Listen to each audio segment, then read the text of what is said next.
ललितपुर से बड़ी खबर। जिले के बेरोजगार युवाओं के लिए सुनहरा मौका। 11 मार्च 2026 को नेहरू महाविद्यालय में सुबह 10 बजे से वृहद रोजगार मेले का आयोजन होगा।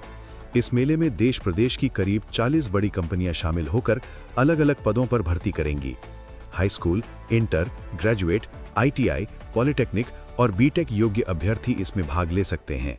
युवाओं को पहले रोजगार संगम पोर्टल पर रजिस्ट्रेशन करना होगा। ध्यान रहे, ये भर्ती प्रक्रिया पूरी तरह निःशुल्क है। किसी भी फर्जी कॉल या पैसे की मांग से सावधान रहें। बकेवर थाना क्षेत्र के जहानाबाद रोड चौराहे पर तेज रफ्तार पिकअप अनियंत्रित होकर पलट गई। हादसे में पिकअप में सवार 5 लोग दबकर घायल हो गए। घायलों में हिमांशु, फूनचंद, छेदीलाल और शिव भवन समेत कई लोग शामिल हैं।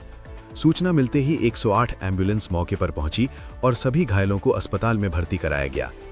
डॉक्टरों ने प्राथमिक उपचार के बाद शिव भवन की हालत गंभीर देखते हुए जिला अस्पताल रेफर कर दिया। जिलाधिकारी सत्यप्रकाश ने किसानों की समस्याओं को लेकर कलेक्ट्रेट सभागार में बैठक की। उन्होंने साफ कहा कि किसी भी स्तर पर किसानों का उत्पीड़न बर्दाश्त नहीं किया जाएगा। डीएम ने मंडी, बैंक और बीमा कंपनियों को निर्देश दिए कि किसानों के मामलों का प्राथमिकता के आधार पर समाधान किया जाए। साथ ही किसानों को प्रधानमंत्री फसल बीमा योजना की पॉलिसी डाउनलोड करने का लाइव डेमो भी दिखाया गया। डीएम ने अपील की कि किसान कृषि कार्य में अच्छी गुणवत्ता वाले विद्युत तारों का ही इस्तेमाल करें। अब बायोमेट्रिक हाजिरी के बाद होगी जयमाला। 12 मार्च को गिन्नौट बाग में होगा मुख्यमंत्री सामूहिक विवाह कार्यक्रम का आयोजन। समाज कल्याण विभाग द्वारा संचालित गरीबी रेखा के नीचे जीवन यापन करने वाले जरूरतमंद, निराश्रित या निर्धन परिवारों की विवाह योग्य कन्या, विधवा, परित्यक्ता, तलाकशुदा महिलाओं के सामूहिक विवाह हेतु मुख्यमंत्री सामूहिक विवाह योजना के तहत होने वाली शादियों की तिथि तय कर दी गई है। जनपद में मुख्यमंत्री सामूहिक विवाह का आयोजन 12 मार्च 2026 को गिन्नौट बाग परिसर सदन शाह के पास में होना तय हुआ है। मुख्यमंत्री सामूहिक विवाह योजना में अब बायोमेट्रिक हाजिरी के बाद ही वर वधू एक दूसरे को जयमाला पहनाएंगे। योजना अंतर्गत सत्यापन उपरांत पात्र जोड़ों को प्रथम आवक प्रथम पावक सिद्धांत के आधार पर विकास खंड एवं नगर निकायों को आवंटित लक्ष्य के सापेक्ष विवाह कार्यक्रम में सम्मिलित किया जाएगा।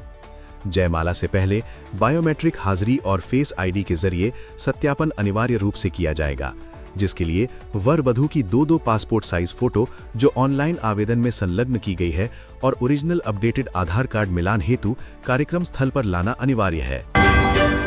ललितपुर से एक चौंकाने वाली खबर। शहर के कटरा बाजार में बेजुबान कुत्तों को लाठी डंडों से मारने का गंभीर आरोप सामने आया है। स्थानीय निवासी अजितेश जैन ने जिलाधिकारी को शिकायती पत्र देकर आरोपी के खिलाफ सख्त कार्यवाही की मांग की है। आरोप है कि 4 मार्च को एक व्यक्ति ने कुत्ते को पीट कर मार डाला, जिसका सीसीटीवी वीडियो भी होने का दावा किया गया है। इस मामले में सदर कोतवाली में शिकायत दर्ज कराई गई है और प्रशासन से कड़ी कार्यवाही की मांग की गई है। ललितपुर से स्वास्थ्य विभाग की बड़ी खबर। जिले में 9 मार्च से 23 मार्च तक कुष्ठ रोगी खोजी अभियान चलाया जाएगा। इसको लेकर सीएमओ कार्यालय में स्वास्थ्य कर्मियों को प्रशिक्षण दिया गया। सीएमओ डॉक्टर इम्तियाज अहमद ने निर्देश दिए कि स्वास्थ्य टीमें घर घर जाकर संभावित मरीजों की पहचान करें। कुष्ठ रोग मिलने पर मरीजों को मुफ्त दवा और इलाज उपलब्ध कराया जाएगा। इस अभियान का उद्देश्य कुष्ठ रोग की समय पर पहचान कर भारत को कुष्ठ मुक्त बनाना है। ललितपुर से बड़ी खबर। जमीन के विवाद को लेकर एक युवक के साथ मारपीट का मामला सामने आया है। पीड़ित की शिकायत पर पुलिस ने 4 लोगों के खिलाफ मुकदमा दर्ज किया है। बताया जा रहा है कि कहासुनी के बाद आरोपियों ने गाली गलौज करते हुए युवक के साथ मारपीट की और जान से मारने की धमकी दी। पुलिस ने BNS की धाराओं में मुकदमा दर्ज कर जांच शुरू कर दी है। ललितपुर से चोरी की खबर। शहर के लक्ष्मीपुरा निवासी रंजीत साहू की बाइक सरकारी अस्पताल के बाहर से चोरी हो गई। बताया गया कि वो अपनी हीरो HF डीलक्स बाइक खड़ी कर अस्पताल के अंदर गए थे। कुछ देर बाद लौटने पर बाइक मौके से गायब मिली। काफी खोजबीन के बाद भी बाइक का कोई पता नहीं चल सका। पीड़ित ने पुलिस को तहरीर देकर मामला दर्ज कर कार्यवाही की मांग की है। ललितपुर से बड़ी खबर। शहर के नेहरू नगर में 1.5 लाख रुपए मांगने को लेकर एक युवक के साथ मारपीट का मामला सामने आया है। पीड़ित प्रज्वल साहू ने कोतवाली में शिकायत दर्ज कराई है। आरोप है कि मोहल्ले के 3 लोगों ने गाली गलौज करते हुए लाठी डंडों से हमला कर दिया, जिससे युवक घायल हो गया। पुलिस ने तीनों आरोपियों के खिलाफ BNS की धाराओं में मुकदमा दर्ज कर जांच शुरू कर दी है। ललितपुर के बेरोजगार युवाओं के लिए बड़ी खबर। जिले में 10 मार्च से 18 मार्च 2026 तक 7 दिवसीय भर्ती कैंप का आयोजन किया जाएगा। इस भर्ती में सुरक्षा सैनिक के पदों पर युवाओं का चयन किया जाएगा। 10वीं पास या फेल 19 से 40 वर्ष के युवा इसमें भाग ले सकते हैं। चयनित युवाओं को 1 महीने का प्रशिक्षण देकर अलग अलग क्षेत्रों में नौकरी दी जाएगी। इच्छुक अभ्यर्थी निर्धारित तिथि पर अपने दस्तावेजों के साथ भर्ती कैंप में पहुंचकर मौका पा सकते हैं। ललितपुर से बड़ी खबर। शहर के नेहरू नगर में घर के बाहर काम कर रहे युवक पर लाठी डंडों से हमला कर दिया गया। पीड़ित प्रज्वल साहू ने कोतवाली में शिकायत दर्ज कराई है। आरोप है कि मोहल्ले के 3 लोगों ने गाली गलौज करते हुए मारपीट की और जान से मारने की धमकी दी, जिससे युवक घायल हो गया। पुलिस ने तीनों आरोपियों के खिलाफ बीएनएस की धाराओं में मुकदमा दर्ज कर जांच शुरू कर दी है। प्रयागराज से बड़ी खबर। इलाहाबाद हाईकोर्ट में कार्यरत विजय कुमार सिंह को पदोन्नति देते हुए निबंधक सह प्रधान न्यायपीठ सचिव बनाया गया है। विजय कुमार सिंह वर्ष 1994 से न्यायालय में सेवाएं दे रहे हैं और कई महत्वपूर्ण पदों पर अपनी जिम्मेदारियां निभा चुके हैं। उनकी पदोन्नति पर न्यायिक और अधिवक्ता जगत में खुशी की लहर है और कई अधिकारियों और अधिवक्ताओं ने उन्हें बधाई दी है। ललितपुर से बड़ी खबर। जिलाधिकारी सत्यप्रकाश ने किसानों की समस्याओं को लेकर कलेक्ट्रेट सभागार में बैठक की और साफ कहा कि किसी भी स्तर पर किसानों का उत्पीड़न बर्दाश्त नहीं किया जाएगा। डीएम ने मंडी, बैंक और बीमा कंपनियों को निर्देश दिए कि किसानों के मामलों का प्राथमिकता के आधार पर समाधान किया जाए। साथ ही किसानों को प्रधानमंत्री फसल बीमा योजना की पॉलिसी डाउनलोड करने का लाइव डेमो भी दिखाया गया। पुलिस अधीक्षक मोहम्मद मुश्ताक ने थाना जाखलौन का आकस्मिक निरीक्षण किया। इस दौरान उन्होंने थाना परिसर, कार्यालय, मिशन शक्ति केंद्र और साइबर हेल्प डेस्क का जायजा लिया। एसपी ने अभिलेखों की जांच करते हुए अधिकारियों को आवश्यक दिशा निर्देश दिए। साथ ही साइबर अपराध की शिकायतों पर तुरंत कार्रवाई और लोगों को जागरूक करने के निर्देश भी दिए। ललितपुर के किसानों के लिए बड़ी खबर। जिले में 17 मार्च से 15 जून तक 36 क्रय केंद्रों पर गेहूं की खरीद की जाएगी।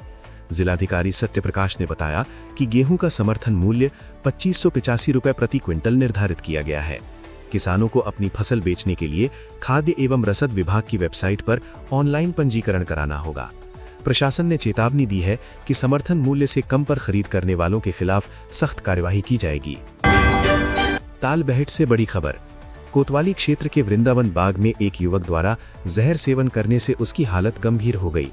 परिजन उसे तुरंत सामुदायिक स्वास्थ्य केंद्र तालबेहट लेकर पहुंचे। चिकित्सकों ने प्राथमिक उपचार के बाद हालत गंभीर देखते हुए युवक को झांसी मेडिकल कॉलेज रेफर कर दिया। युवक की पहचान आनंद, उम्र 25 वर्ष के रूप में हुई है। पुलिस मामले की जानकारी जुटा रही है। ललितपुर के जखौरा क्षेत्र के ग्राम राख पंचमपुर में स्थित श्री सिद्ध बाबा मंदिर मेले का इतिहास करीब 350 साल पुराना माना जाता है। कहा जाता है कि पंचमपुर के गरीब किसान बहोरे माते जब जंगल में गाय चरा रहे थे, तभी सफेद घोड़े पर सवार एक सिद्ध साधु उनके सामने प्रकट हुए। साधु ने उन्हें भभूति और नीम के झोरे से लोगों के चर्म रोग दूर करने का आशीर्वाद दिया और फिर अचानक अदृश्य हो गए। इसके बाद बहोरे बाबा ने लोगों की सेवा शुरू की और धीरे धीरे ये स्थान सिद्ध बाबा के चमत्कारिक धाम के रूप में प्रसिद्ध हो गया। तभी से यहाँ हर साल सिद्ध बाबा का मेला लगता है और आज भी बहोरे बाबा के वंशज मंदिर में सेवा करते हैं। ललितपुर से बड़ी खबर। थाना बार क्षेत्र के ग्राम करमू में दहेज की मांग को लेकर बहू से मारपीट का मामला सामने आया है। पीड़िता नेहा नायक की शिकायत पर पुलिस ने पति सहित 4 ससुराली जनों के खिलाफ मुकदमा दर्ज किया है। आरोप है कि 1 मार्च की शाम ससुराल पक्ष ने मारपीट कर महिला को घर से निकाल दिया और जान से मारने की धमकी दी। पुलिस ने बीएनएस की धाराओं और दहेज प्रतिषेध अधिनियम के तहत मामला दर्ज कर जांच शुरू कर दी है। ललितपुर से चौंकाने वाली खबर। शहर में साधु के भेष में एक संदिग्ध व्यक्ति को स्थानीय लोगों ने बच्चा चोर के शक में पकड़कर पुलिस के हवाले कर दिया। बताया जा रहा है कि वो 11 वर्षीय बच्चे को अपने साथ लेकर तुवन मंदिर पहुंचा था। पूछताछ में बच्चे ने बताया कि उसे वृंदावन से लाया गया है और वो राजस्थान के धौलपुर का रहने वाला है। सूचना पर पुलिस ने बच्चे को सुरक्षित हेल्प डेस्क भेज दिया है और आरोपी से पूछताछ जारी है।